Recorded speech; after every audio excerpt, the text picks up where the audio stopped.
Hi ஃப்ரைடேயோட mini routine வந்து பார்க்கலாம் வாங்க. தம்பிக்கு வந்து 1 வீக் எக்ஸாம் போயிட்டுருக்கு. ஸோ வெனஸ்டேலேருந்து ஆரம்பிச்சது நெக்ஸ்ட் வீக் ஃபுல்லாகவே இருக்குது.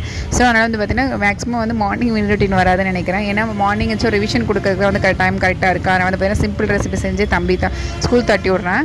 ஸோ இன்றைக்கி வந்து பார்த்திங்கன்னா சுட்ட கத்திரிக்காய் போட்டு குழம்பு வச்சு நெக்ஸ்ட் வந்து பார்த்திங்கன்னா மிளகாய் கீரை இருந்தது. இன்றைக்கி வந்து எக்ஸாம் வந்து ஹிந்தி எக்ஸாம். ஸோ எனக்கு தெரியாது, அதனால் தம்பி வந்து ரிவிஷன் விடுங்க அப்படின்னு சொல்லிட்டு விட்டாச்சு. ஸோ வவல்ஸ் அண்ட் கான்சனன்ட்ஸ் மட்டும் தான் வந்து ரிவிஷன் பண்ணேன். அது வந்து கான்சனன்ட்ஸ் ரொம்ப ஸ்டஃபாக தான் இருக்குது, தம்பிக்கு இன்னும் பிக்கப் பண்ணல சரியாக. ஸோ ஓகே படிங்கன்னு சொல்லிட்டு எழுத சொல்லிட்டு நான் வந்து பார்த்திங்கன்னா கொஞ்சம் கிச்சன் ஒர்க்கில் கம்ப்ளீட் பண்ணேன். 2 டேஸ்க்கு அப்புறமா தான் கிரேவி பண்ணலாம் அப்படின்னு தோணுச்சு. அதனால் வந்து கத்திரிக்காய் ஃப்ரெஷ்ஷாக இருந்தது, அதனால் வந்து பார்த்திங்கன்னா கொஞ்சம் பெருசாக இருந்தது, அதனால் சுட்ட கத்திரிக்காய் போட்டு கிரேவி பண்ணியிருந்தேன். ரொம்ப நாள் ஆச்சு சாப்பிட்டுமே சொல்லிட்டு செஞ்சாச்சு. லஞ்ச் பாக்ஸ்க்கு வந்து பார்த்திங்கன்னா தம்பி கொடுத்துட்டேன். காலையில் டிஃபனுக்கு வந்து தோசை ஊற்றி கொடுத்துட்டேன்.